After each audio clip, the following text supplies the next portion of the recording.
everyone.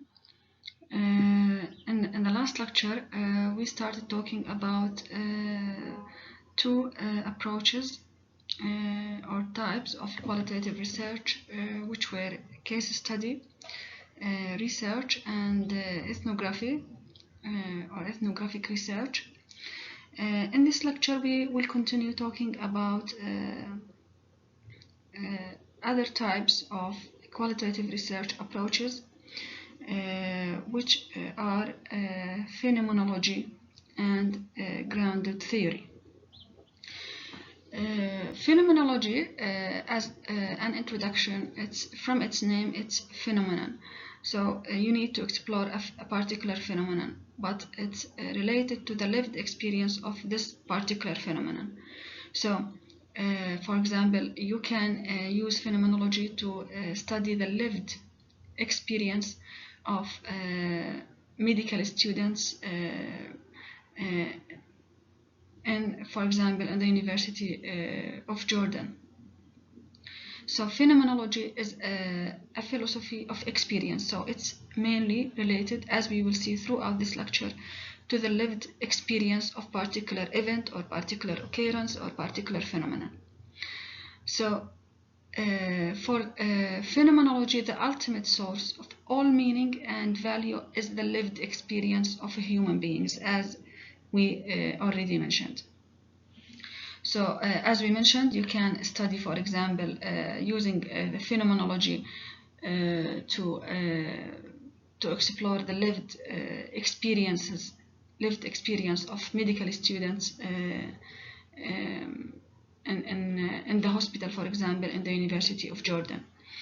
You can, for example, also study nurses' experiences in the intensive care units and effective communication to patients and patient families. So it's mainly related to lived experience of human beings. So also another example for phenomenology is to investigate, for example, nurses' accreditation experience and its effects. So mainly in phenomenology, as we will see throughout this lecture, we are talking about the lived experience. On the other hand, we will talk also about grounded theory. So grounded theory, from its name, it sets out to discover or construct a theory from data.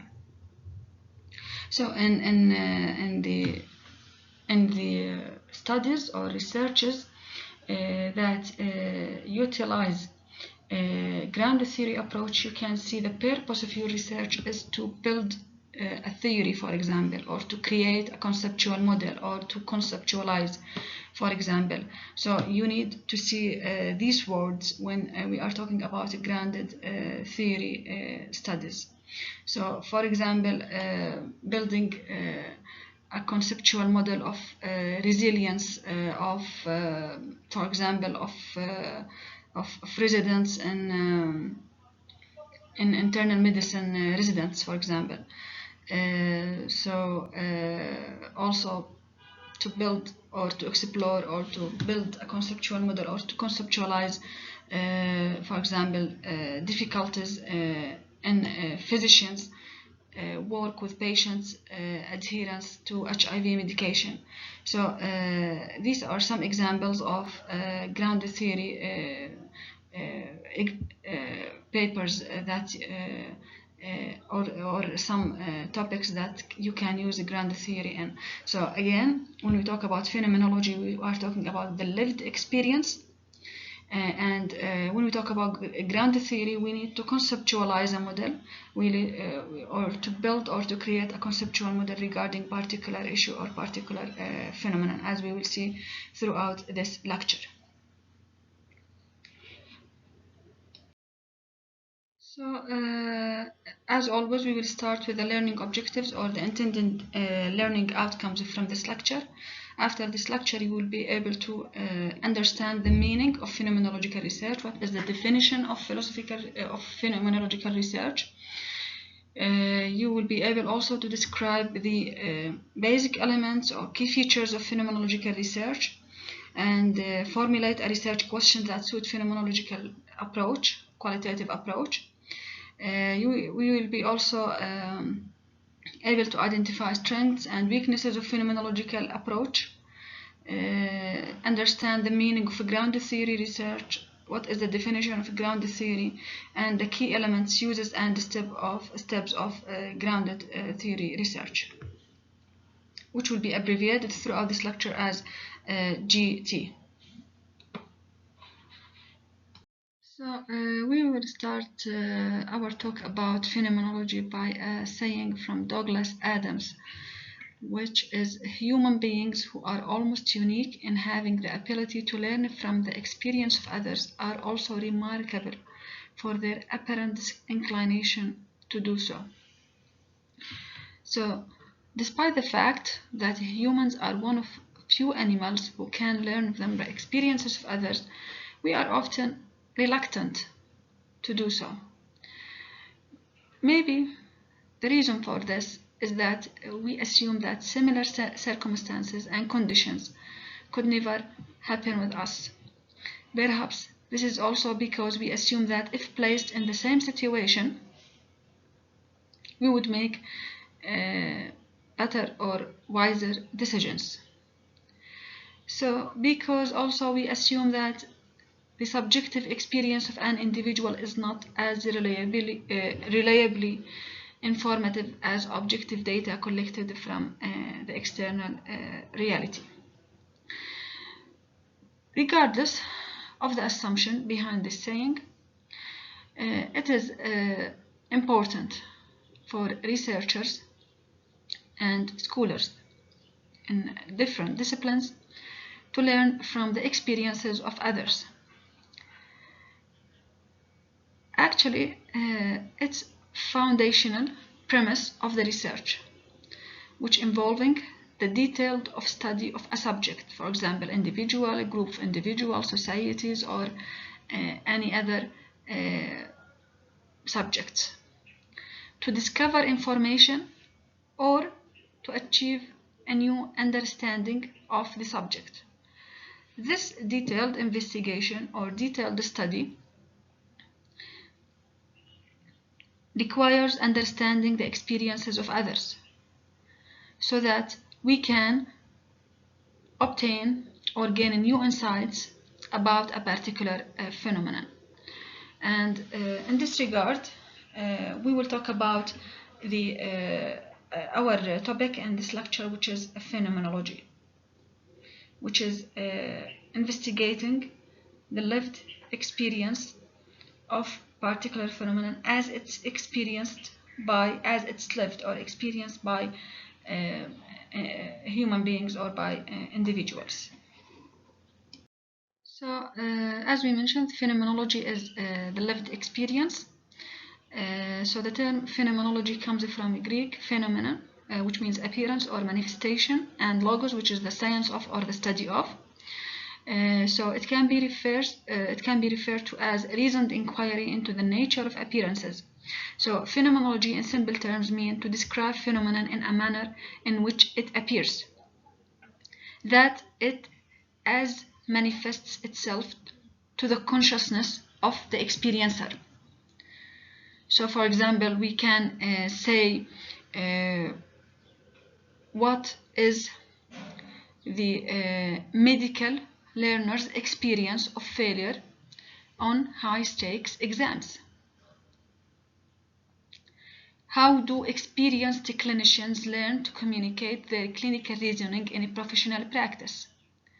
So answers to these questions represent the underpinning of phenomenological research field. So, to answer these questions, we can use phenomenological approach to learn from the experiences of others, as we already introduced in the previous slide. So, phenomenology can be defined as an approach to research that seeks to describe the essence of a phenomenon by exploring it from the perspective of others who have experienced it.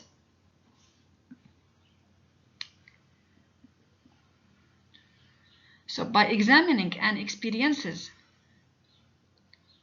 as it is subjectively lived, new meanings can be developed to inform or even reorient how we understand that experience. The father of phenomenology, or what we call the lived experience, is Edmund Husserl, the German mathematician. He is the founder and sometimes can be called as the father of phenomenology.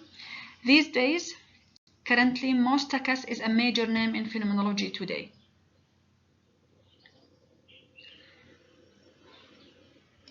So, phenomenology helps investigators or researchers to understand lived experience within a specific group. As you can see, for example, experience of illness such as a clinically inflicted pain in particular group of individuals. Phenomenology interested in the everyday way in which people make sense of their being in the world, as each person has a unique view of the world and a particular social reality which is as true as anybody else's reality. The type of problem best suited for phenomenology is one in which it is important to understand several individuals' common or shared experiences of a particular phenomenon. So again, at the core of phenomenology lies the attempt to describe and understand phenomena as experienced by individuals who have lived through them.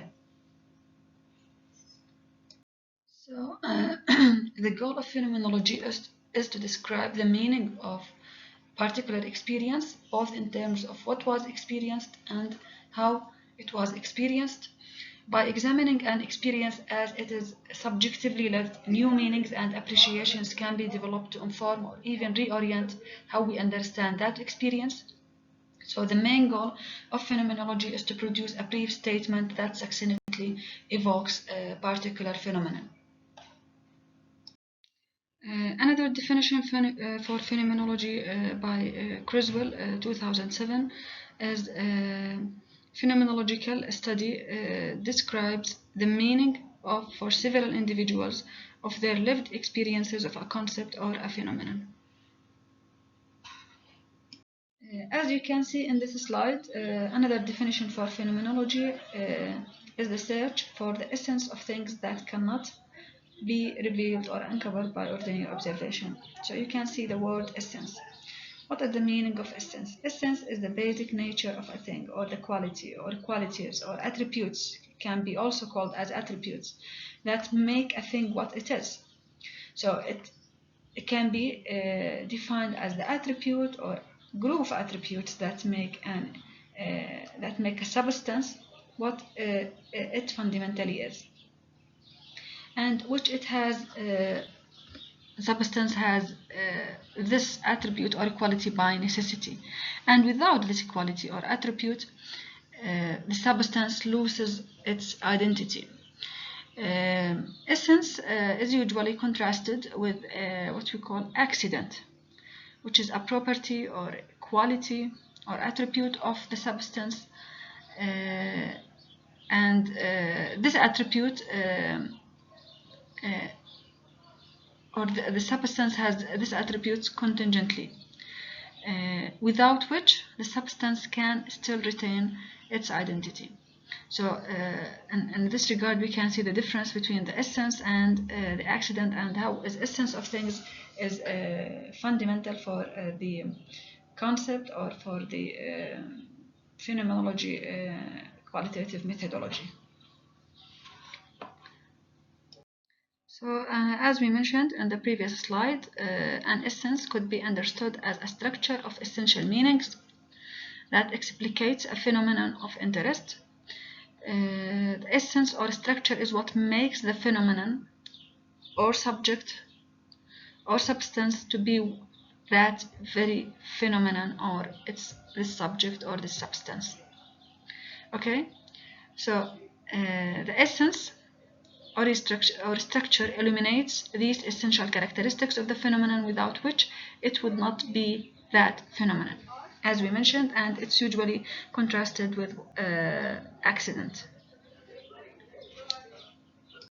regarding the assumptions in phenomenologic research, firstly, phenomenologists assume that human experience is inherently subjective. Within these subjective experiences are essential structures that characterize the experience, and the way to gain access to these structures is through description of experiences. So, examples, or how can you formulate your research question in phenomenological research? Here you can see some examples. So the general question or research question in phenomenological research can be in different forms. For example, you can say, what is the essential meaning of an experience? What does this experience mean? How does the lived world present itself to the participant or to me as the researcher? In the slide also you can see some examples for phenomenological research questions. What is the essence of being a mother? Another example, what is the essential structure of a caring nurse-client interaction? What is it like to be bored? What is it like to experience a heart transplant? What is it like to experience empathy? And also, what is it like to experience pain? All of these are examples for phenomenological research questions. So, in this slide, we will talk about the role of researcher in phenomenological research.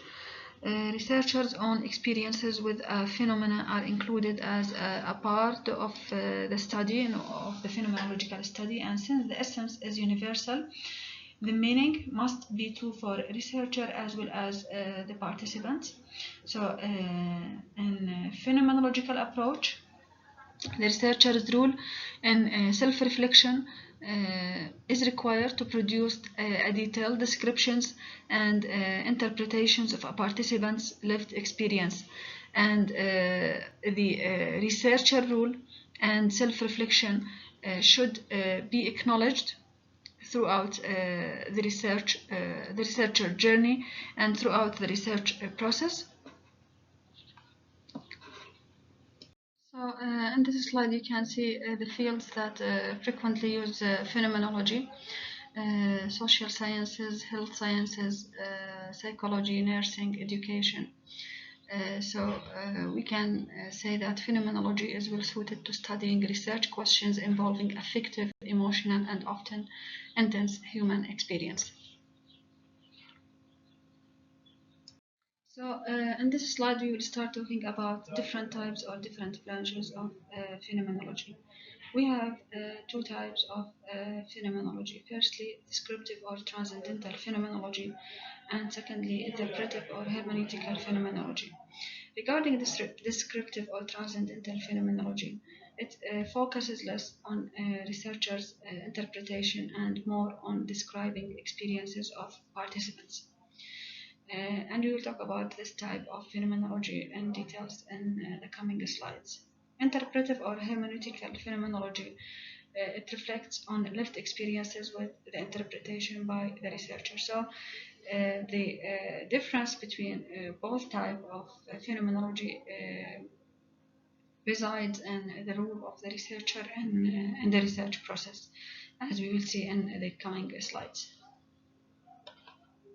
So, regarding descriptive phenomenology,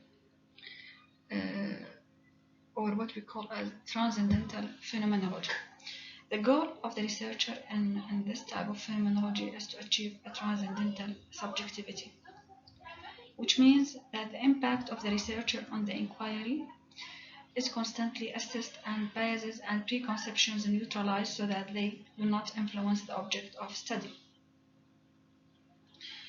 What is the meaning of a transcendental, or why the process in this type of phenomenology can be called as transcendental? Because the researcher sees the phenomenon newly as for the first time. More simply, it is an attempt to approach a lived experience with a sense of newness, to elicit rich and descriptive data.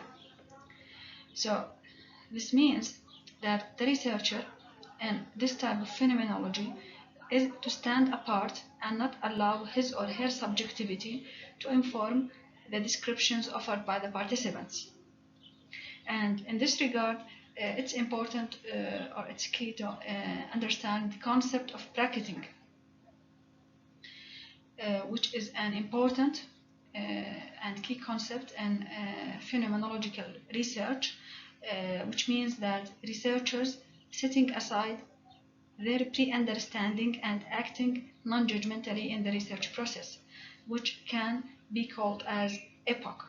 So what you need to know that the concept of bracketing, which we talk about it in details in the coming slides, is an important concept in the case of descriptive phenomenology, and also the concept of epoch, which is very important also in the in describing the process or descriptive phenomenology branch.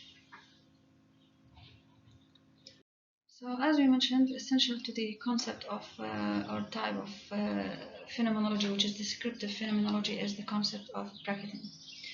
What is bracketing? It's a methodological device of phenomenological inquiry that requires deliberate putting aside one's own belief about the phenomenon under investigation, or what one already knows about the subject prior to and throughout the phenomenological investigation, to better examine the consciousness itself.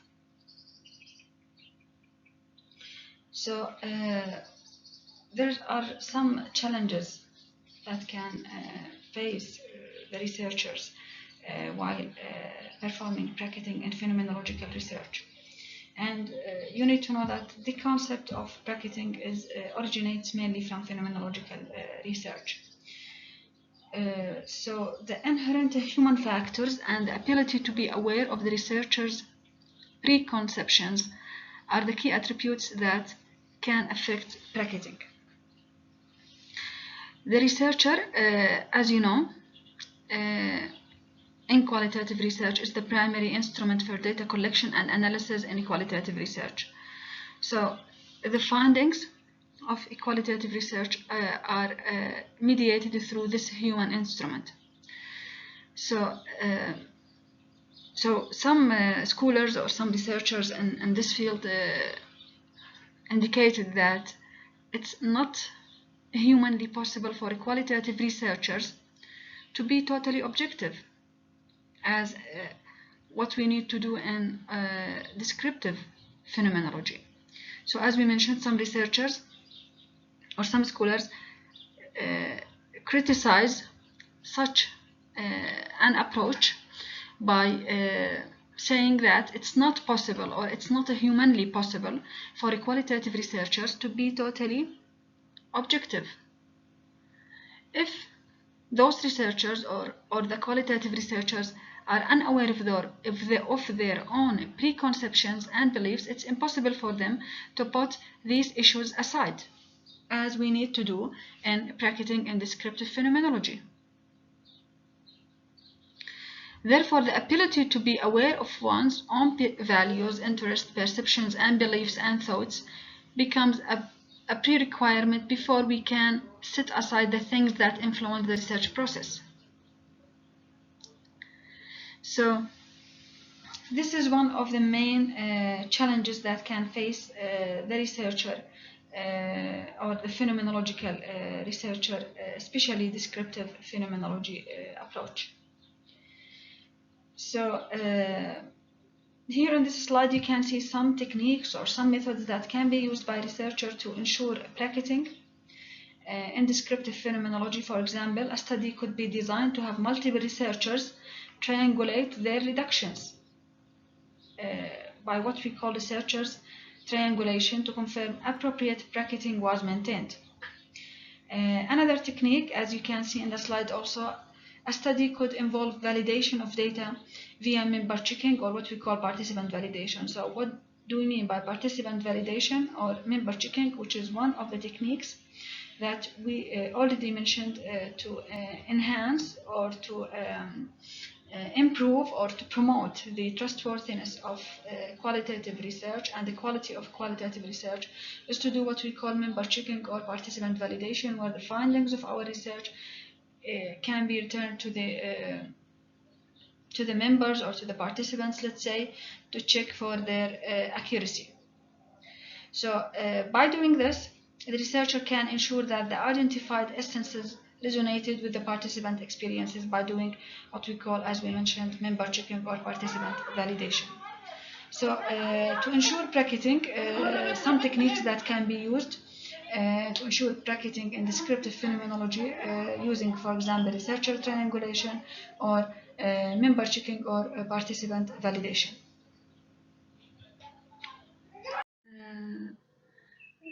We finished talking about the first type of phenomenology, and we talked about the descriptive phenomenology, which has been adopted by Husserl, who is the father of phenomenology, as we mentioned in the beginning of this lecture. The second type of phenomenology is what we call as interpretive or hermeneutic phenomenology. What is the meaning of interpretive or hermeneutic phenomenology? The word hermeneutic is derived from the name Hermes, which is a Greek god who was responsible for making clear or interpreting messages between gods. So this gives us an indication about the meaning of and the use of interpretive or hermeneutic phenomenology. In such, as we can see, in interpretive phenomenological approach, it is acknowledged that pre-understanding cannot be eliminated or bracketed. As we mentioned in the descriptive phenomenology, which has been adopted by Husserl, we use the term bracketing or what we mean that pre-understanding and preconceptions of the investigator are put aside, while in interpretive phenomenological approach, the pre-understanding or preconceptions of the researcher will not be eliminated or what we call bracketed. So researchers can interpret a phenomenon only through their own experiences, as we will see. So the present can be understood only through the past, and the past can be understood only through the present. This means that in hermeneutic phenomenology, the role of the researcher is important, and the researcher cannot eliminate their theoretical and personal knowledge and interpret the participant experiences in this type of phenomenology. And it's important to know also that this type of phenomenology, which is interpretive or hermeneutic phenomenology, was adopted by Heidegger, while the descriptive phenomenology was adopted by Husserl, who was the father of phenomenology, as we already mentioned. So there is an important term that is used frequently in the interpretive phenomenological approach, which is being in the world. This term was used by Heidegger, who, as we mentioned, the one who adopted this type of phenomenology, which is hermeneutic phenomenology, to emphasize that humans cannot abstract themselves from the world. So the word or the term being in the world is very important in terms of interpretive phenomenology. So it's not the pure content of human subjectivity that is the focus of hermeneutic inquiry, but rather what the individual's narratives imply about what he or she experiences every day. So the meaning behind this is that the use of hermeneutic phenomenology enabled the exploration of participants' experiences with further abstraction and interpretation by the researchers based on researchers' theoretical and personal knowledge. This is the main essence of interpretive or hermeneutic phenomenology, and it is different from the descriptive phenomenology in the way it does not utilize bracketing or epoch, and it depends on interpretation of the researchers. And secondly, it is adopted by Heidegger, while the descriptive phenomenology was adopted by Husserl. Here, this is an interesting figure where you can see the difference between descriptive phenomenology and interpretive or hermeneutic phenomenology. As you can see, the qualitative research consists of worldview, methodology, and methods. So, starting from the worldview, when we start with objectivism, where the researchers' knowledge or conceptions or theoretical knowledge or personal knowledge are putting aside, meaning we use bracketing. This goes with the objectivism, which goes also with descriptive phenomenology regarding the methodology, as you can see. And finally, the method in both type, as you can see in descriptive phenomenology and interpretive or hermeneutic phenomenology, is the same, using long and structured interviews, often multiple interviews with the same person. When we go to the interpretivism, which is the worldview and the interpretive or hermeneutic phenomenology. So this is an interesting figure where you can see the differences between interpretive phenomenology and descriptive phenomenology. So, in this slide, this is an example of a study that has been performed using a phenomenological approach. The article entitled as The Experience of Kidney Graft Failure, Patients' Perspectives. So the purpose or the aim of this study was to gain a better understanding of how people experience graft failure, of course from a psychosocial point of view, and not only from a bodily perspective. So the purpose of this study was to develop a comprehensive description of the experience of kidney graft failure based on patient's perspective, as you can see in the slide. So, or develop a comprehensive description of the way individuals constructed meaning out of this experience. So, the authors of this study considered phenomenological approach or phenomenology to be the best approach to achieve the goal of this study. The study involved interviewing those most concerned by the phenomenon under study. So the aim was to explore thoroughly how individuals construct meaning out of their experience and how this experience presents itself in their minds. So this qualitative method was chosen for the study was phenomenology, and in particular it was interpretive or hermeneutic phenomenology. Okay, so the interpretive phenomenology that was used in this study helps to grasp and understand how individuals construct meaning out of their experience, which requires interpretive work on the part of the researcher, not only from the participant's point of view. Okay, so analysis of data in this study identified 5 themes, which the authors then compared to an existing theoretical framework about psychosocial transition.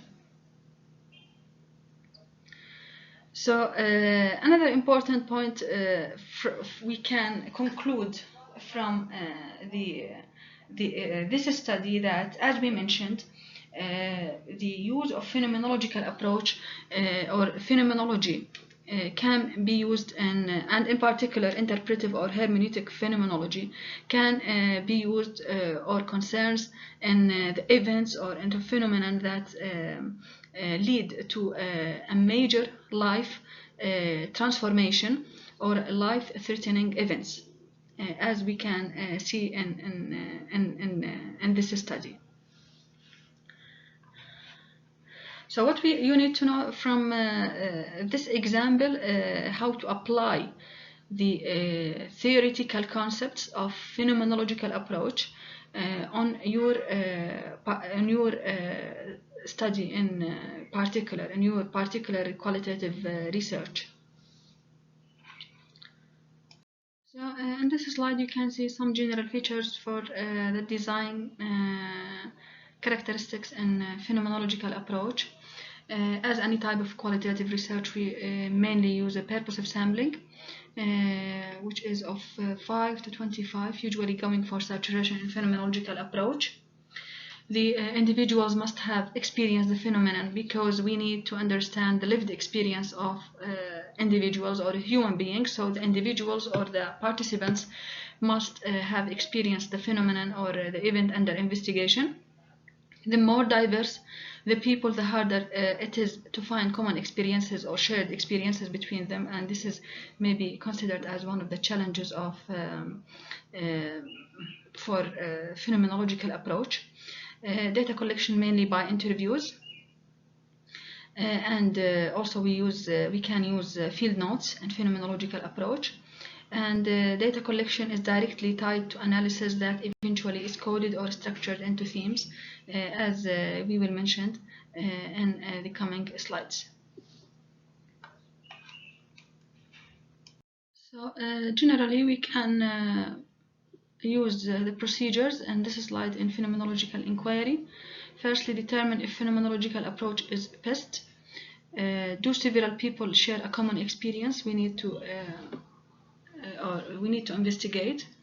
Can you develop a policies, practices, or develop deeper understanding of the features of phenomenon? So the phenomenological approach can be considered in your research if several people share a common experience, and in this regard, phenomenological approach can help the researchers or the investigators to establish policies, practices, and maybe develop a comprehensive and thorough understanding of the features of the phenomenon under study. Secondly, you need also to define what is the your phenomenon that you need to investigate. Recognize and understand the philosophy behind phenomenology, including bracketing, objective reality, and individual experience. So we need to determine if we want to use a descriptive phenomenology or interpretive or hermeneutic phenomenology. Then collect data through multiple in-depth interviews or other forms of data collection that we will talk about them in the coming slide. There are several methods for data collection, but mainly on top of them we use in-depth interviews. The type of interviews or the type of questions that can be asked or could be asked in phenomenological inquiry is unique in regard they begin with the broad what and how questions. Also, the researcher can proceed with broader open-ended questions to gather textual and or structural data. So as we can see in the coming slides, in different textbooks you can see different procedures or different steps for performing a phenomenological inquiry. These steps that that are shown in this slide are from Criswell 2010. So there are several methods that you can use or the researcher can use in phenomenological approach. On the top of these methods and the most important method in phenomenological approach is, as we mentioned, is in-depth interviews. Secondly, you can also use in phenomenology a participant observation, observing the participants. Conversation. Sometimes you can make action research, focus meeting, and analysis of personal text or diary writing. What I want to emphasize in this slide on the interview, and we will talk about the characteristics of interviews in phenomenological approach, and what are the unique features of in-depth interviews that are used in phenomenological approach. And we will talk about that in the coming slides. So an important point regarding phenomenology is about the data collection in phenomenology, and in particular in-depth interviews. As we mentioned, interview is the main method for data collection in phenomenological research or phenomenological qualitative research approach. So interview is by far the most dominant method for data collection in phenomenological research. And there are several debates in the literature regarding what is the structure of the interview that should be used by researchers in phenomenological research. Seidmans in 2006 required 3 interviews per person or per one participant in phenomenological approach, wherein the first interview is a focused life history that provides context, followed by an interview aimed to reconstruct the experience with its relationship and structures, and finally an interview that allowed the respondent or the participant to reflect on the meaning of his or her experience. So as we mentioned, and one of the main features of phenomenology or interviews in phenomenology that we can do several interviews per one participant or per one respondent. However, a phenomenological researcher is free to structure his or her interview in a way that enables a thorough investigation of the lived experience of the individuals. And there is a helpful structure that can help you in case you are planning to do a phenomenological research or help the phenomenological researchers. There's a particular structure that consists of 3 elements to how to structure your phenomenological interview, and we will talk about that in the coming slides. So as we mentioned, by far the most important data collection method in phenomenology is phenomenological interview. According to Bevan 2014, the phenomenological interview must include 3 main domains or 3 main elements, which are contextualization, apprehending the phenomenon, and clarifying the phenomenon, as you can see in the slide. So, contextualization or contextualizing questions enables a person to reconstruct and describe his or her experience as a form of narrative that will be full of significant information.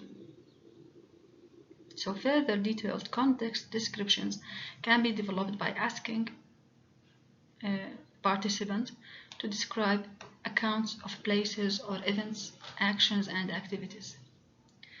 So the contextualization or the method of contextualization provides some degree of narrative which gives context to the phenomenon under investigation, but also can help in highlighting some areas for further investigation or further questioning by the researcher.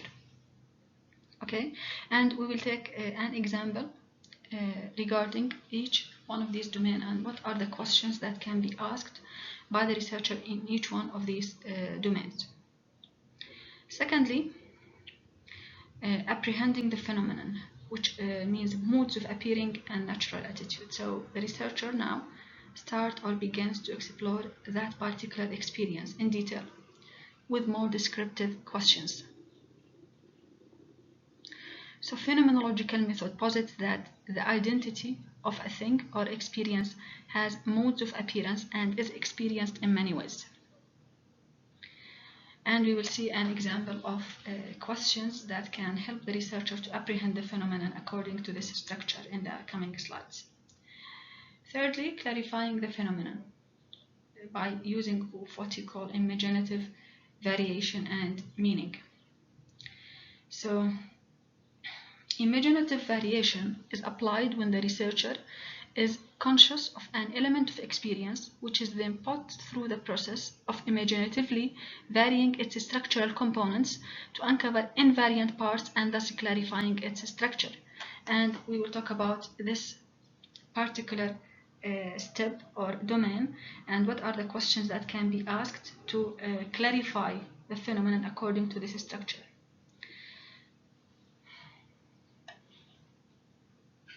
So the phenomenological interview has three main domains as we mentioned in the previous slide according to Pivan 2014. Firstly, contextualization. Secondly, apprehending the phenomenon, and thirdly, clarifying the phenomenon. And here you can see in this table examples of examples on each one of these domains. So, firstly, contextualization or eliciting the life, word, and natural attitude. An example of this question is: tell me about becoming ill, or tell me how you came to be at the dialysis unit. So, this description or contextual description. It presents the complexity of experience and significance of interrelatedness of elements of experience. So, what is important in asking contextual questions or contextual questions? It permits a presentation and examination of a phenomenon under investigation as it stands out against context, but is intrinsically part of it and informs the meaning also.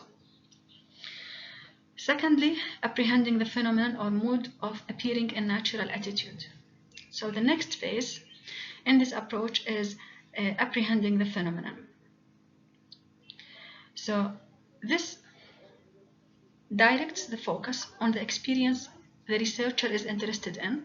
So the researcher in this step or this phase begins to explore that particular experience in detail with more descriptive questions. For example, tell me about your typical day at the dialysis unit, or tell me what you do to get ready for dialysis. The third phase or the last phase is clarifying the phenomenon, which is establishing meaning through imaginative variation. So this variation is in this phase the researchers start to show clarity of meaning of experience. It also in this step begins or identified additional areas for clarification. For example, an example of this question in this domain is: describe how the unit experience would change if a doctor was present at all times. So you need to know the three main domains that we can use to gain an in-depth understanding in phenomenological approach. These steps include contextualization, which means asking context questions or contextual questions. Secondly, apprehending the phenomenon, which is related to the experience itself. So you can say as descriptive and structural questions of modes of appearing of phenomenon under investigation. And lastly, clarifying the phenomenon using what we call imaginative variation or varying of structure questions. Like, as you can see, describe how the unit experience would change. So, if a doctor was present at all times. So this is only one example of structure of phenomenological interview, which I found it may be helpful for you to follow in the case you are planning to perform a phenomenological research, or the researcher want to pursue a phenomenological approach in his or her research. Now we will talk about data analysis and phenomenology, the process that is the hallmark of data analysis and phenomenological approach is use of horizontalization, which means laying out all the data to examine it as equals and highlighting the significant statements that provide understanding of participant experiences. So horizontalization, from its name, stems from the idea that the researcher should be receptive to and place equal value on every statement or piece of data, of the collected data. So being universally receptive allows the researcher initially to grant equal value on each statement that is provided by the participants. So what we can define the horizontalization as a part of a phenomenological analysis process whereby the researcher gives equal value to all of the participant statements. The researcher in this process will remove all repetitive statements as well as those that do not relate to the research questions. So horizontalization allows the researcher to obtain an in-depth understanding of the lived experience of the individuals by giving equal value to every statement that's provided by the participants in the research study. So now we'll talk about the strengths of phenomenological approach or phenomenology research. We already mentioned the majority of these points, so we already know that phenomenology helps to give a better understanding of the real life situation and experiences, and it's good at surfacing deep issues and making voices heard, helps individuals to connect to the phenomenon and possibly group. Also has the ability to query and probe in-depth issue of a phenomenon, and as we mentioned, clarifying the phenomenon.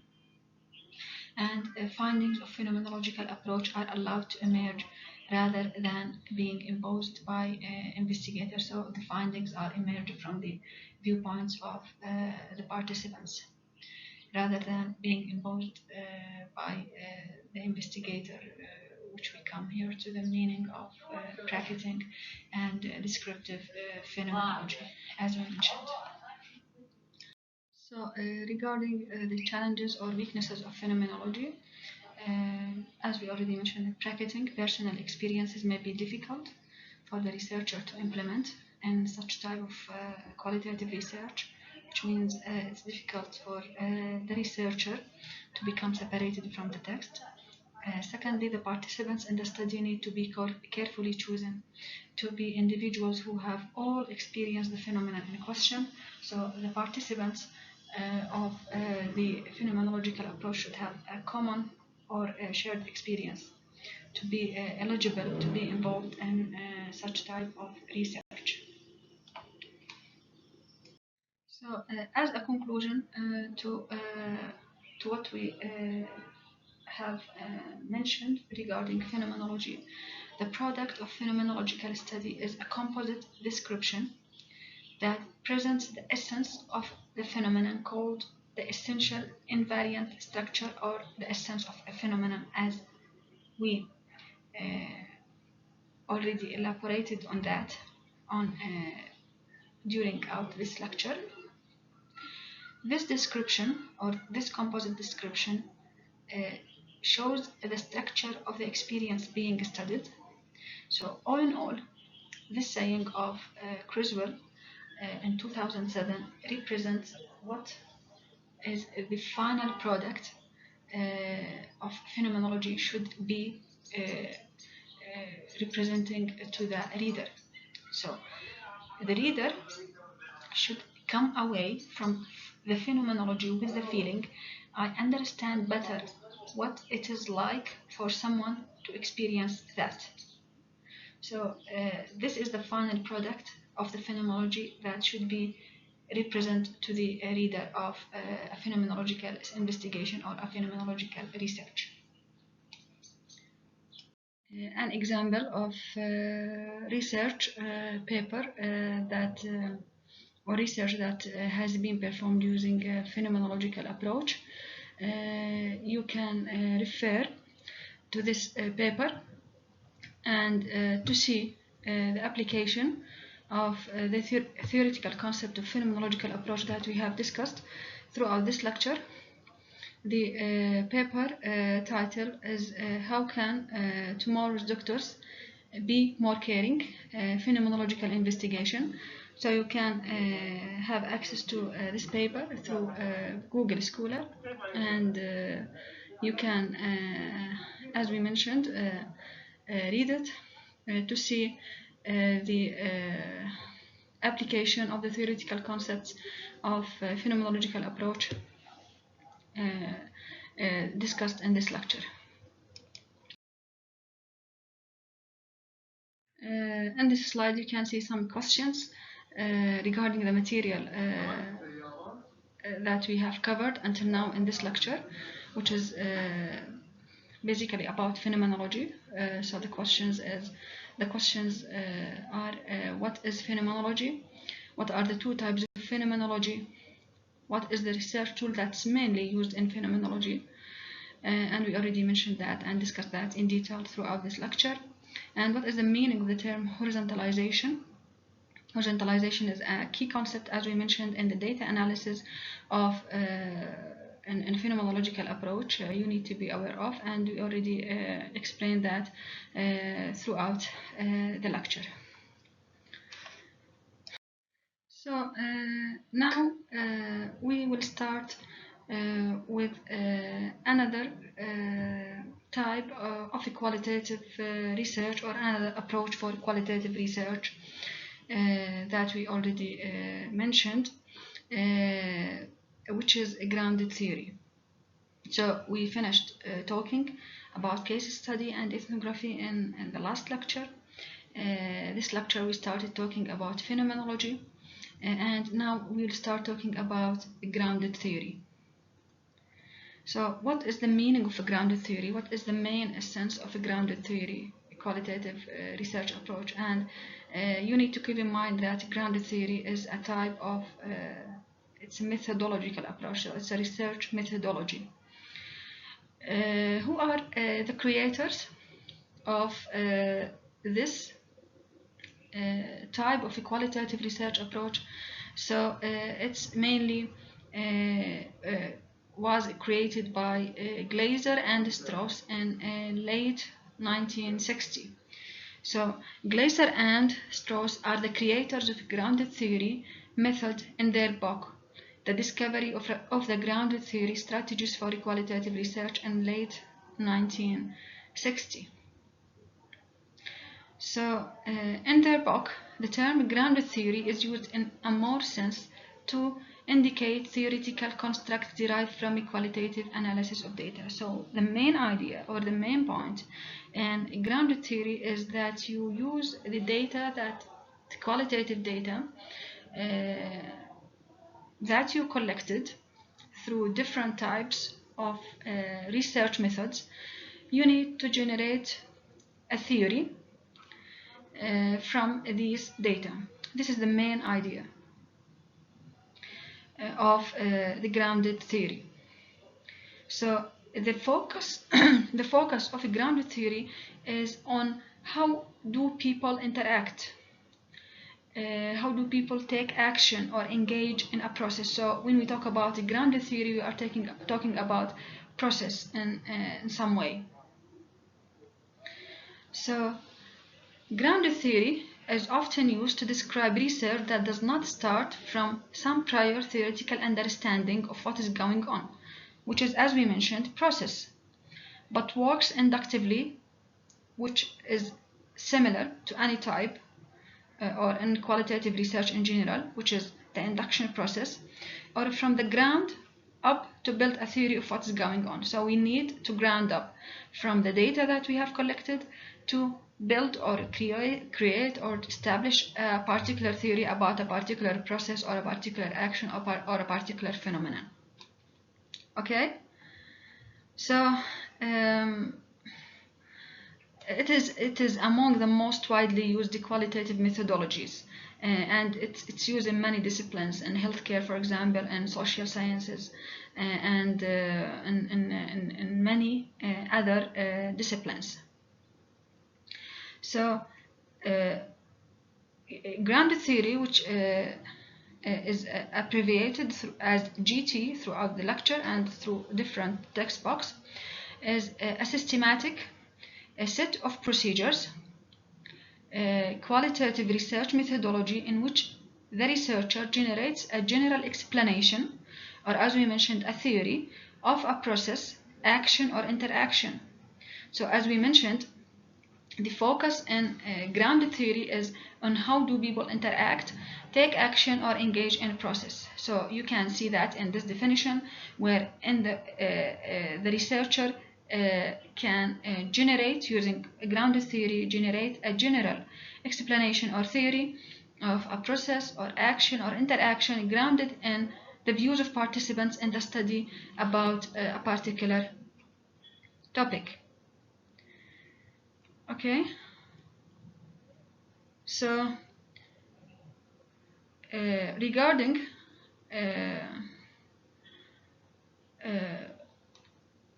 we started our lecture talking about phenomenology, and now we are talking about a grounded theory. So the difference between phenomenology and grounded theory is that you want or you do an interview, or you are going in phenomenology with a very exploratory approach, where maybe you are asking people to tell you their life histories. So you really, in phenomenology, need to understand or want to understand the meaning behind individuals or human beings' lived experiences. Okay? So this is what we need to know about the differences between grounded theory and phenomenology, and there are particular unique features for grounded theory that make it distinct from other types of qualitative research approaches. So as we mentioned, we need the theory is grounded in data. So grounded theory, we use the data that we collected to build a theory about a particular process, particular action, or interaction.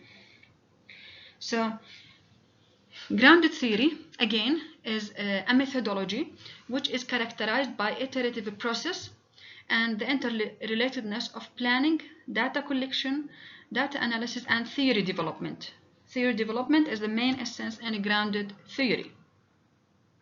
So grounded theory provides a particular set of systematic methods which support abstraction from the data in order to develop a theory that's grounded in the empirical data. This is the main idea. These methods include different coding procedures which are based on the method of constant comparison. When we talked about phenomenology and the data analysis in phenomenology, we stressed on the point of horizontalization, and we said that it's one of the unique features of phenomenology is to use horizontalization to obtain in-depth understanding of the lived experience of individuals or human beings. So here in a grounded theory, we depend on another type of analysis, and we will talk about that in details throughout the lecture, which is called as constant comparison. So new data are gathered continuously, and new cases are included in the analysis based on their potential contribution to the further development and refinement of the evolving theory using this data. So another important point regarding grounded theory that we will talk about it also throughout the lecture, which is something distinct for grounded theory, is the use of theoretical sampling. So theoretical sampling, the iterative process of data collection according to theoretical sampling, data analysis, and theory development is continued until new data do not contribute any longer to a substantial development of the theory. We mean by that until we reach what we call the point of theoretical saturation. So the theory that is the product of this process can be referred to grounded theory. So what we have explained is the process that are the process that is utilized by the researcher in a grounded theory approach, and how we can use the data collected and using constant comparison, theoretical sampling, theoretical saturation to build or to create the theory of interest. This is the main idea of grounded theory, and we'll talk about that in details and throughout the lecture. So, similar to any type of or other types of qualitative research methodologies, such as case study, ethnography, phenomenology, we have seen that there are several definitions according to several authors and different textbooks. Also, similarly, we have regarding grounded theory also several definitions. For example, according to Glaser and Holton, grounded theory is a set of integrated conceptual hypotheses systematically generated to produce an inductive theory about a substantive area. According to Strauss and Karpin, grounded theory is a theory that was derived from data, systematically gathered and analyzed through the research process. According to Chalmers, a grounded theory is a method of conducting qualitative research that focuses on creating conceptual frameworks or theories through building inductive analysis from the data. And according to Perks and Mills, it's a process, or a grounded theory is a process by which theory is generated from the analysis of data. So there are several definitions, but the main idea or the hallmark of a grounded theory research is to build a theory from collected data. So, as we mentioned, the overarching goal of a grounded theory is to develop a theory. Therefore, grounded theory studies may be carried out related to research phenomena or objects which lack a sufficient or theoretical foundation. So this is, we can use such an issue or to formulate your research question. So something or phenomenon or objects or particular occurrence or event that does not have an adequate theoretical foundation, or there's no theory in the literature explaining such interaction or such process, we can adopt a grounded theory approach in this regard. And the key idea in grounded theory is that this theory development does not come off the shelf, but rather is generated or grounded. This is what we mean by grounded theory. So it's grounded in data from participants who have experienced the process. So developed theories are grounded in the collected data. So that's why when we come to the limitations of grounded theory, we will talk about that it's one of the unique features of grounded theory that it does not start with a literature review or do a literature review at the end.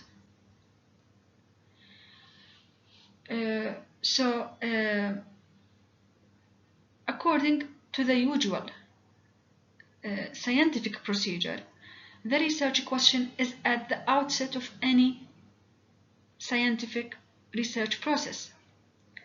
So it is the essence of what the researcher wants to know. This is the idea of this slide. We are talking about what is the main or what are the research questions that can be answered using grounded theory. We mentioned that when there's the object or the phenomenon does not have a theoretical foundation or sufficient theoretical foundation. So the research question, as we know, it is the essence of what the researcher wants to know. So the overall purpose of the study is to find an answer to the research question. Methodology and related methods are the vehicle to find the answer to this research question. So the research question will help the researcher to determine the methodology that can be used. So that's why we are talking about, or to ask what is the kind of research questions that are most appropriate to be answered by a grounded theory study. We mentioned the first points that in an area or in a research phenomena or objects that lack sufficient or adequate theoretical foundation. Okay? So the second point, it's not only grounded theory that can be or must be used or can be used to in an object or phenomena that does not have a sufficient theoretical foundation. It may be that no theory exists for the phenomenon under study, or that the existing theories are insufficient. This is the main idea, in that they lack important concepts. So there's a lacking of an essential concept regarding this phenomena or this object in the already existing theory. The relationship among the concepts are not elaborated enough in the existing theory as well. And the relevance of the concepts and their relationships has not been corroborated for the population or the context under study. So we come to the next point, which is that grounded theorists not only code data for concepts. For example, in this study, older adults recognize the importance of preventative approaches to health, most commonly mentioned being the winter flu vaccine, but also identify the relationships between concepts, as we can see in the previous point. So it's not only we don't have a sufficient theoretical foundation, but we can also, this theory lack important concepts or lack an investigation of the relationships among these concepts. So we can do that through the grounded theory. So in the example, as you can see, the grounded theorists not only code data for concepts. Older adults recognize the importance of preventative approaches to health, most commonly mentioned being the winter flu vaccine, but also identify relationships between concepts or variables to build substantive theory. So social class features as the strongest explanation of the likelihood of seeking a flu vaccine in the sample. So this is just an example to show you that we can use a grounded theory in the objects or phenomena that does not have a or an established theoretical foundation in the literature, or there is an already theoretical foundation, but this already existing theories or explanations lack important concepts, lack investigation of the relationship among the concepts, and the relevance of the concepts and their relationship has not been corroborated for the population or the context under study. Okay? So given this, and given that we already mentioned that in grounded theory we are concerned about process or action or interaction, so we can say that in research questions and in grounded theory research, it's oriented towards action and processes. So the grounded theory research questions usually or basically are oriented toward actions and toward processes, and we will take an example in the coming slides to show this point. So, one of the main features or unique characteristics of grounded theory, as we will see also throughout the lecture, that grounded theory is a research method that operates in almost in a reverse fashion from traditional research, and at first may appear to be in contradiction to the scientific research methods. So grounded theory supports initial data collection and preliminary analysis before attempting to incorporate a previous research literature, as we mentioned. And this is, as we mentioned, one of the main features and unique characteristics of grounded theory research approach. Now we will start talking about grounded theory designs. There are several designs for a grounded theory. We will talk about the systematic design. The systematic design is called so because it includes a systematic process, or it involves a systematic process in conducting or encoding of the textual data. To build concepts, which is the main purpose of a grounded theory. So to build concepts from a textual data source, we need to open up the text and expose the meaning. That's what we call an open coding. So we need to open the text, we need to expose the meaning, ideas and thoughts in it.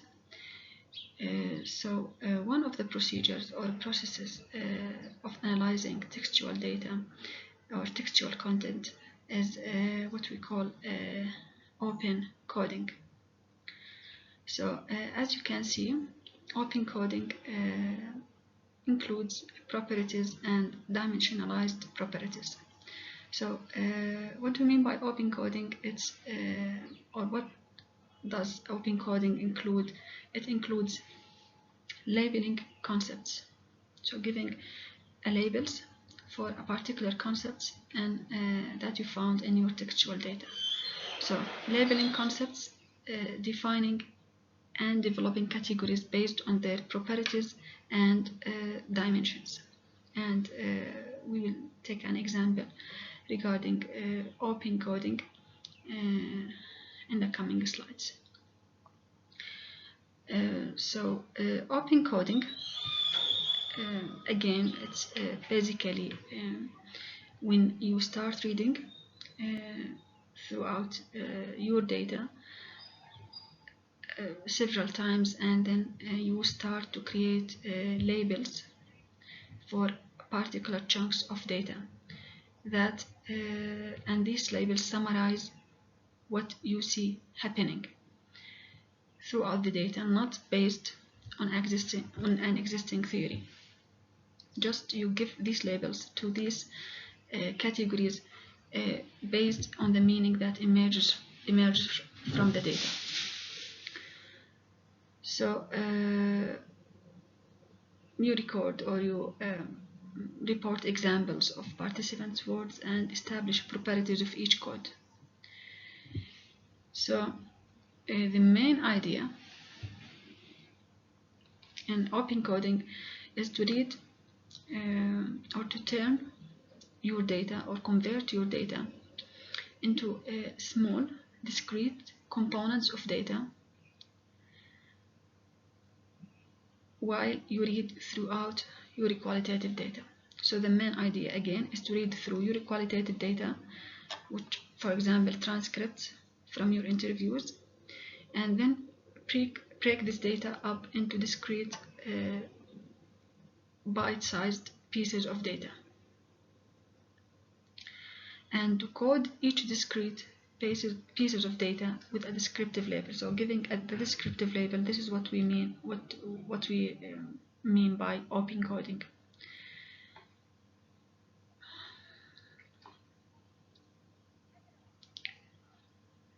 The second, when we finish open coding, we start with what we call axial coding. So it's the process. Simply, it's a process of relating codes, which are categories and properties, to each other. So as we will see in the next slides, in axial coding, the researcher selects one open coding category and places it at the center as the central phenomenon, and then relates all other categories to it. And lastly, we have the selective coding, which is writing a theory based on the interrelationship of the categories from the axial coding process. And we will see an example and diagram explaining this in the coming slides.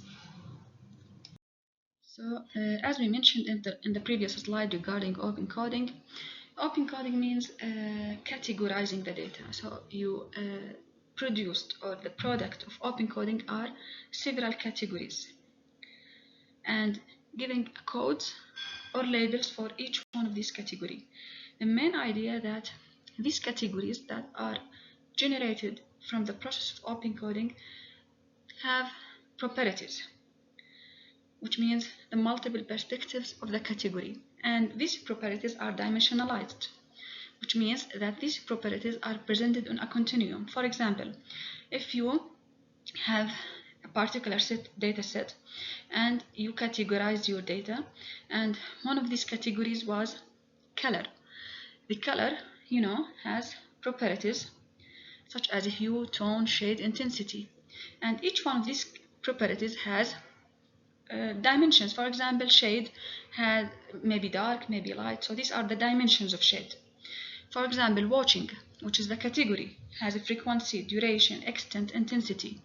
Information passing, which is here again, it's the category that we produced from the open coding process, amount of information, manner of passing, and so on. So the main idea that are the categories that are produced from the open coding process have properties and dimensionalized properties. Okay. As we mentioned, the steps of coding in grounded theory starts with open coding, then axial coding, then selective coding. So in this, before we start talking about these types of coding in details, here you can see in the figure, we start with data collection through observation or interviews. Then we start open coding, which means conceptual labeling or giving labels, or what we call categorizing. Axial coding means finding relationships between categories that we found in the first stage, which is open coding. And lastly, selective coding, which is selection of core category or central category. And we will explain about them in the next slides. So before we start talking about different types of coding in grounded theory research, which are open coding, axial coding, and selective coding, we need to understand what is the definition of coding in general in qualitative research. So coding is a process in which data are fractured, conceptualized, and recorded in a new way, or process in which codes, or what we can say labels, are given to parts of sentences, whole sentences, paragraphs, etc. So the intention of coding in a qualitative research is to deconstruct the data into manageable chunks in order to facilitate an understanding of the phenomenon in question. So, and we will see how the coding in qualitative research, or the concept of coding in qualitative research, is different from the concept of coding in quantitative research.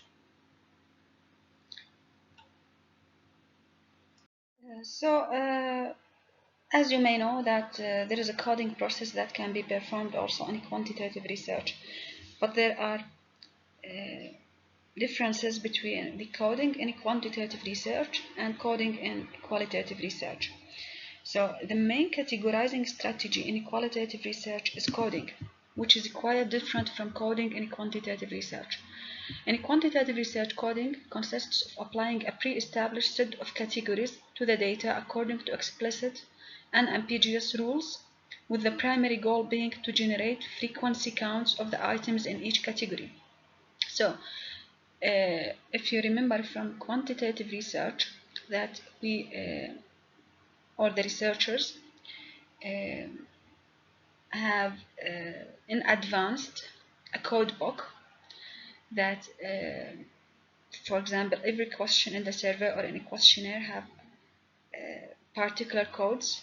For example, if you have a particular questions with a multiple choice options, we give a number for every options and or every answer to this particular question. For example, if you have A, B, C, D, we code A as 1, B as 2, C as 3, D as 4. This is only an example, and the main goal or the main purpose of this coding and quantitative research is to generate frequency counts. So we need to calculate numbers. And quantitative research.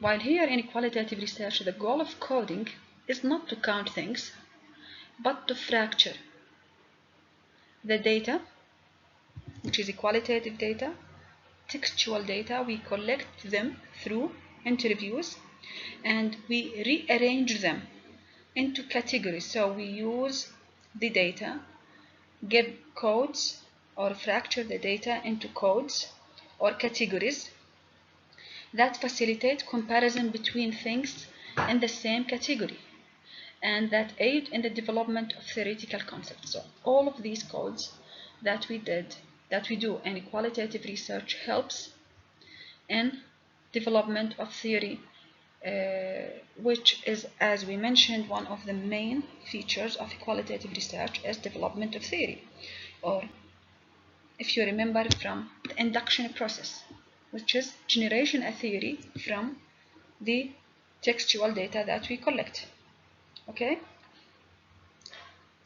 so there are some questions that can help the researcher in qualitative research to develop code for the data or start coding the data. For example, of what general category is this item of data an instance? What does this item of data represent? What is this item of data about? Of what topic is this item of data an instance? So all of these questions related to what is the subject or what is the data talking about. What question about a topic? You're studying particular phenomenon or studying event or, for example, any occurrence, and you start to ask yourself, what question about a topic does this item of data suggest? Which can give you answer to your research question. What sort of answer to a question about a topic does this item of data imply? What is happening here? What are people doing? What do people say they are doing? What kind of event is going on? So all of these questions can help the researcher in qualitative research to give code for the data, which is mainly the first process in the analysis of qualitative data. So as we mentioned, we have three types of codings in grounded theory research. The initial phase is referred to as open coding. So open coding refers to the initial phase of the coding process in the grounded theory approach to qualitative research. The process of open coding begins with the collection of raw data from interviews, field notes, art reports, and diaries. The purpose of open coding is to break down the data into segments in order to interpret them, and we can do this open coding by detailed word by word and line by line analysis. They sometimes call it as word by word coding and line by line coding, which is conducted by researchers asking what's going on throughout this data. So based on this, the researcher discovers, names, defines, develops as many ideas and concepts, and giving them, as we said, labels. And we will take an example in the coming slides to show how we can do open coding. So in this slide, we will take an example to explain the process of open coding in grounded theory research. And we already mentioned that open coding is the initial phase in coding in a grounded theory process. It has been called as open coding because it open expose what's inside the collected data. So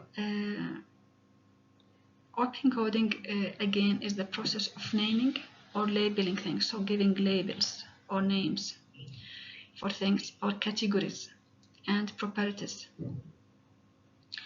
So in this slide you can see a text fragment from interview transcript.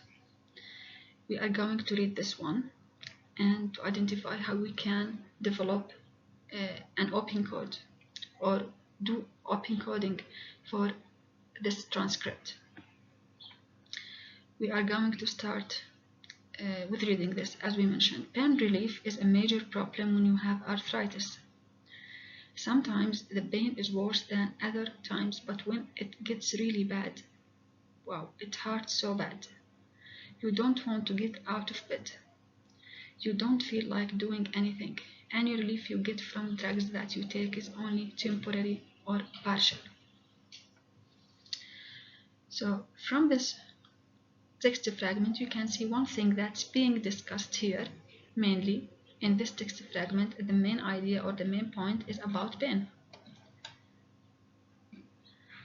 It's clear from the text also that the speaker or the participants sees pain as having certain properties or certain characteristics, one of which is intensity. As you can see, sometimes the pain is worse than other times.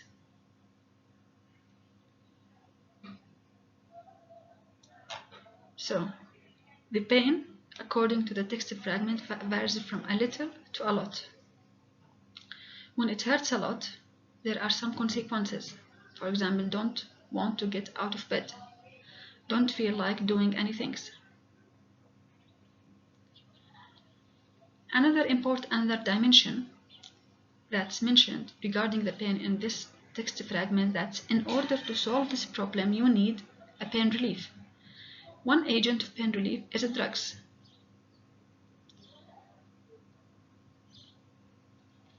So you have, for example, pain relief has a certain duration, could be temporary, and effectiveness. So these are the dimensions. So we mentioned about the main idea, as we mentioned, or the main label is about pain.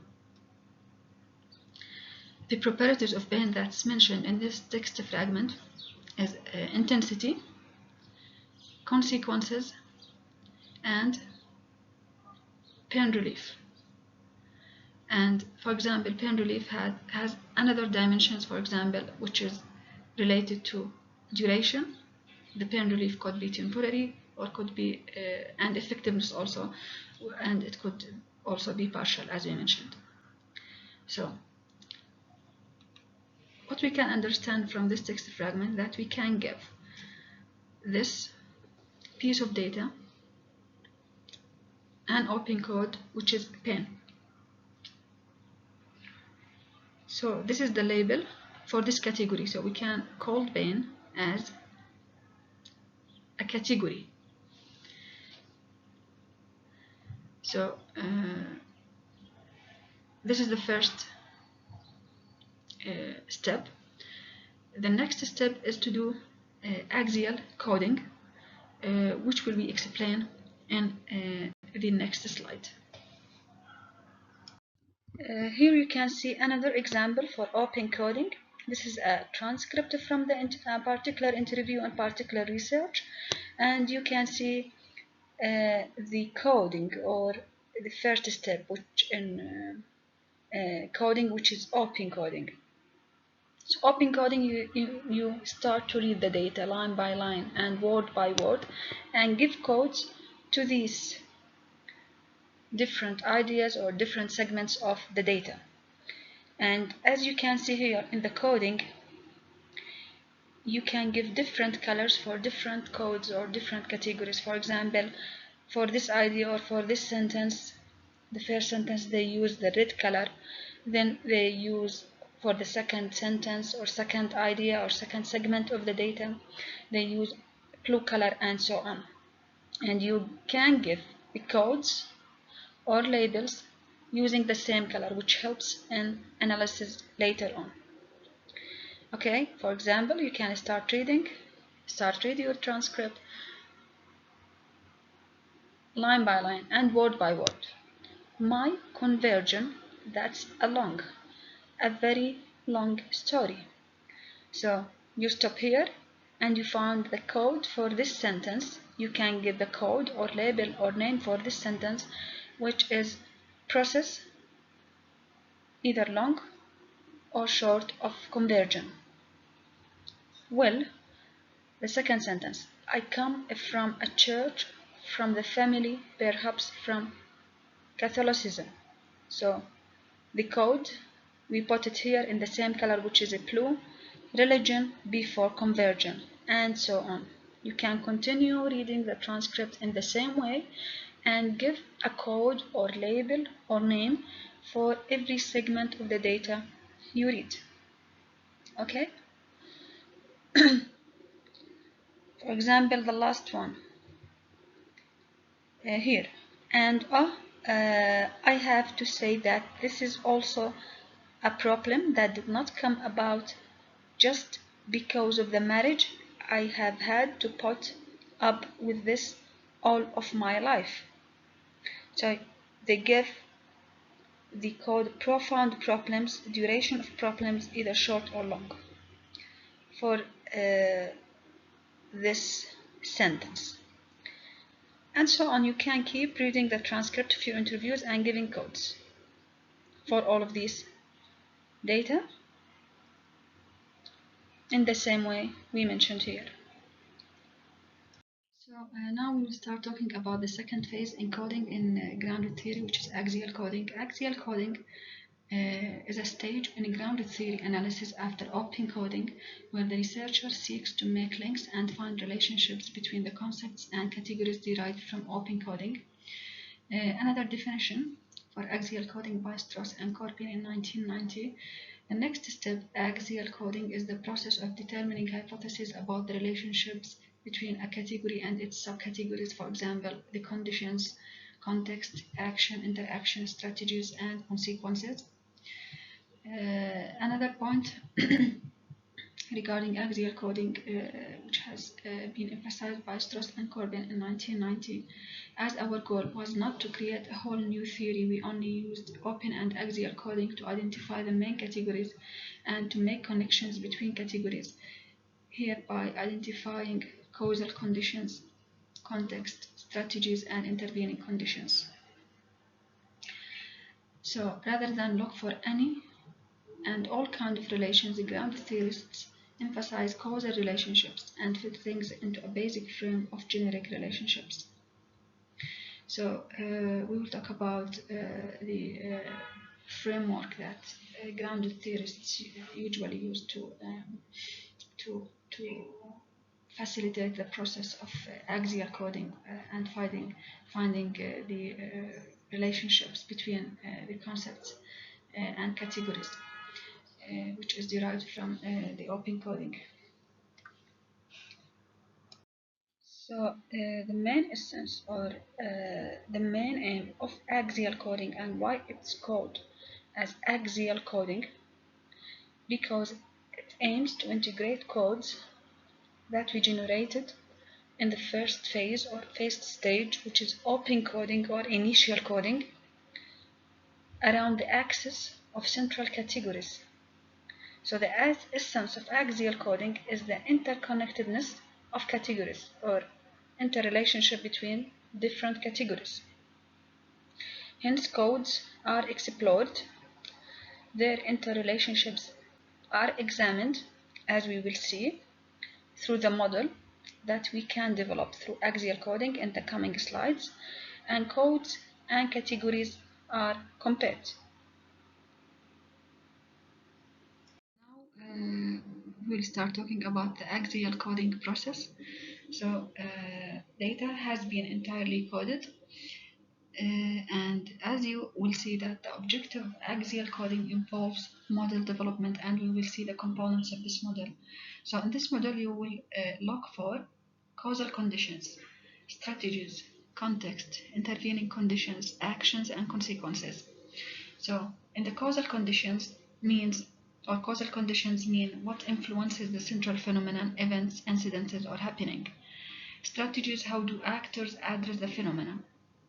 Context, when, where, and with whom. Intervening conditions, what factors constrain strategies. Actions, how are strategies enacted. And the consequences, what are the consequences.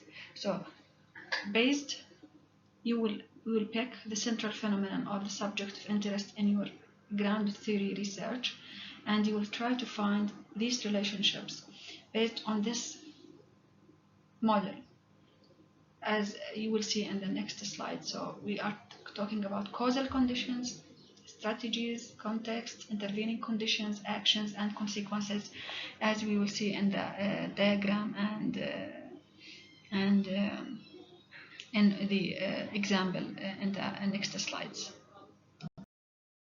After doing that, we can put the model together, exploring relationships among categories and making connections between them, and specifying the moderating conditions and intervening states that may play a role in shaping outcomes. Then we specify the model.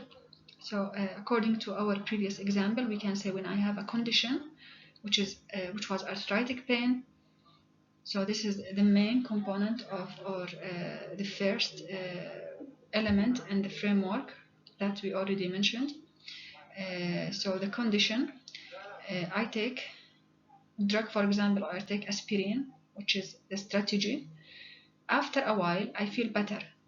This is the consequence of the strategy, not the consequence of the condition or the phenomenon. Okay. After that, when we put or specify the model, we look for confirmation in the data and look for possible exceptions. These exceptions in the data do not reject the model that has been developed, but may suggest additional moderators. So we will take an example of this model that can be developed using axial coding process and ground theory in the coming slides. So the model that we will generate using the axial or during the axial coding process, as you can see in the slide, starts from causal conditions, then central phenomenon, context, intervening conditions, action, interaction, strategies, and consequences. So causal conditions are what influences the central phenomenon or events or incidents, the phenomenon or the central phenomenon, the central idea or event or happening or the incident. Then we come to the context, which is let's say the locations of events. For example, there are several contextual elements. Could be the location of the event. Okay. So the intervening conditions are the conditions that shape, facilitate, or constrain the strategies that take place within a specific context. Then we come to action. Interaction strategies are the strategies that used to manage, handle, carry out, or respond to a phenomenon under a set of perceived conditions. Then we come to the consequences, are the outcomes or result of action or interaction result from the strategies. Okay, and you will see an example regarding this in the coming slides. So here in this slide you can see the resulting paradigm model from the axial coding for a particular subject, which is a pain. So the phenomenon of interest is, or the central idea is the pain. So you can see model component, causal condition are the events or incidents that lead to the occurrence of a phenomenon, such as, for example, breaking a leg. Phenomenon, which is the central idea, here in this example it's pain. The context are set of properties and that pertain to phenomenon and conditions within the strategies are taken. So under the specific condition, so the located in, you can say, or is of high intensity. The intensity of the pain, for example. So this is the context. Intervening conditions, broad and general condition peering upon strategies. So person, age, other illness, past history with pain. These are the intervening conditions. So it can be identified as time, space, culture, economic and technological status, career history, and individual biography. We have action, interaction strategies. How to respond or handle, carry out a phenomenon. It can be used to action-oriented verbs or principles, for example, keep warm, go for emergency help, and so on. This called as an action-interaction strategies. And lastly, the consequences, pain relief. So the consequences from action-interaction strategies is pain relief. So this is the model that will be result from the axial coding in grounded theory process. So it involves the phenomenon, central phenomenon itself, the causal conditions, context, intervening conditions, action, interaction strategies, and consequences.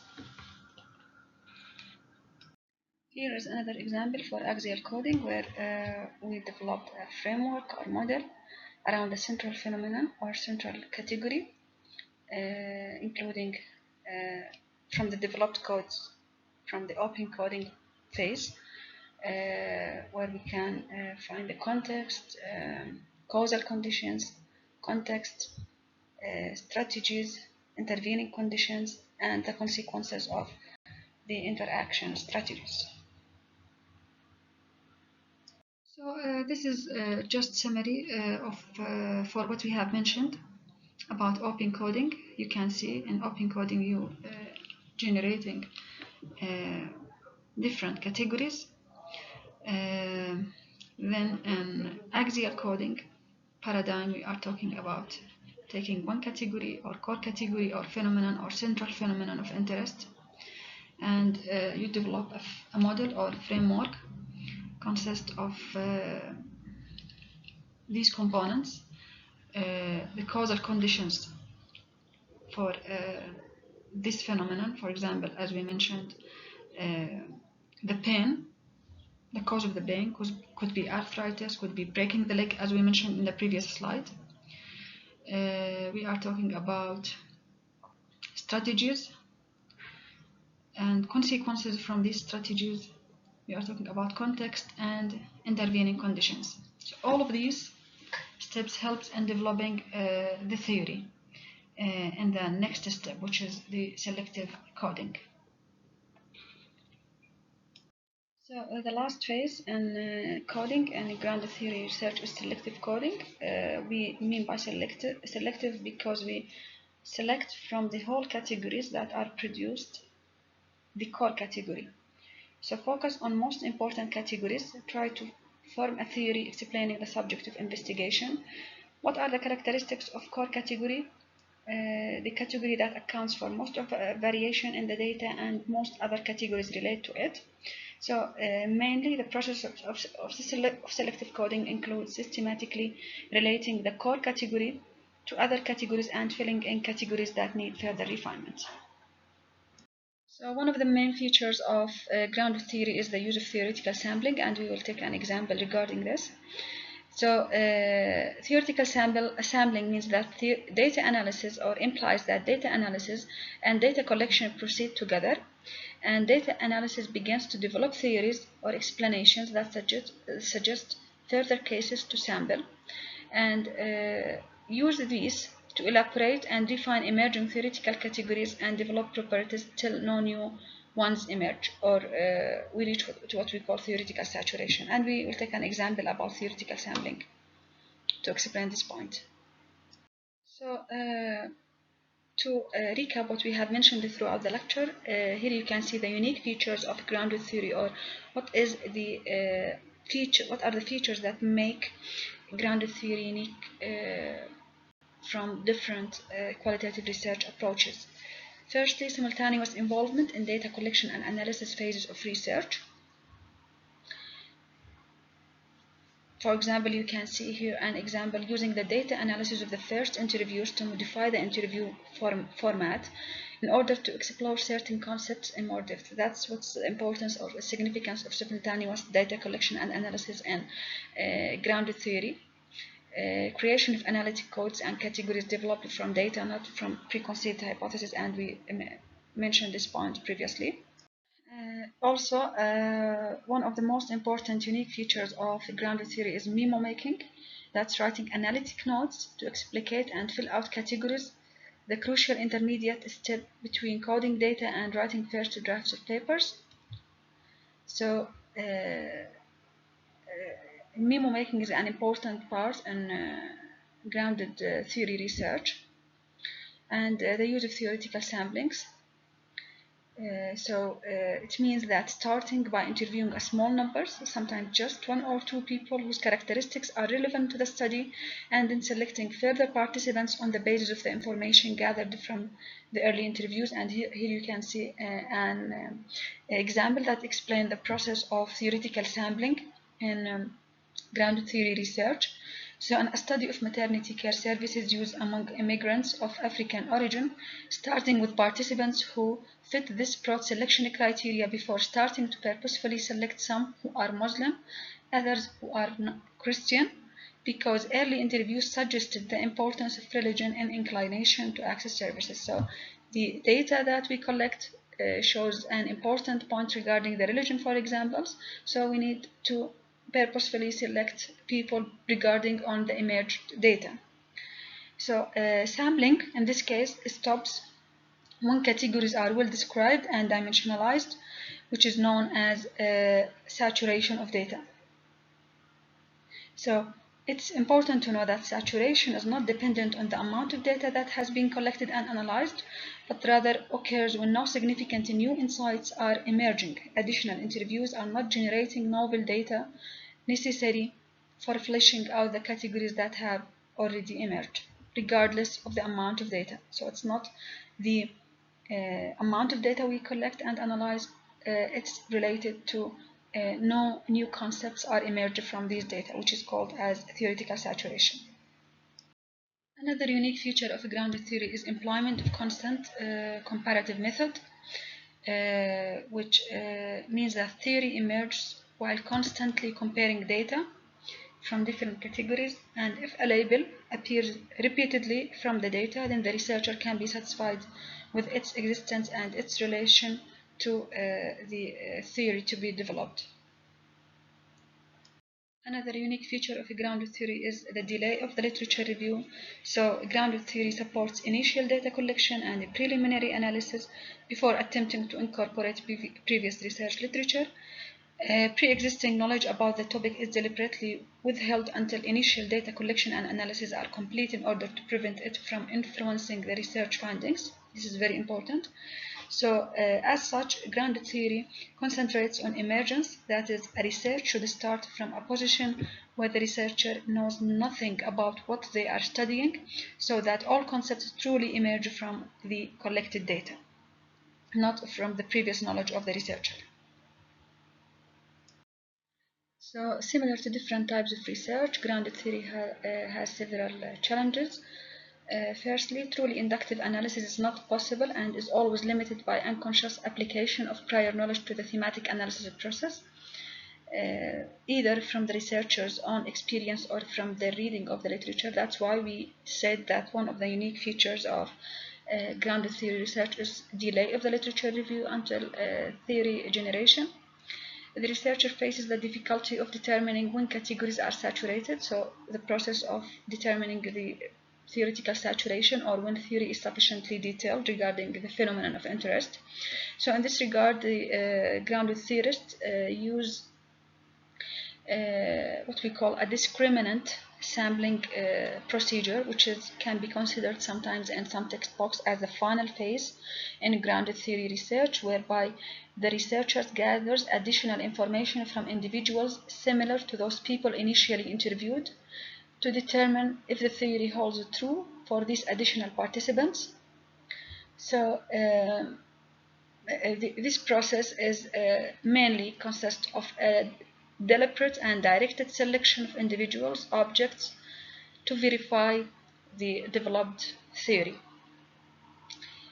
or to verify the core category that has been developed and the theory as a whole, that generated as a whole.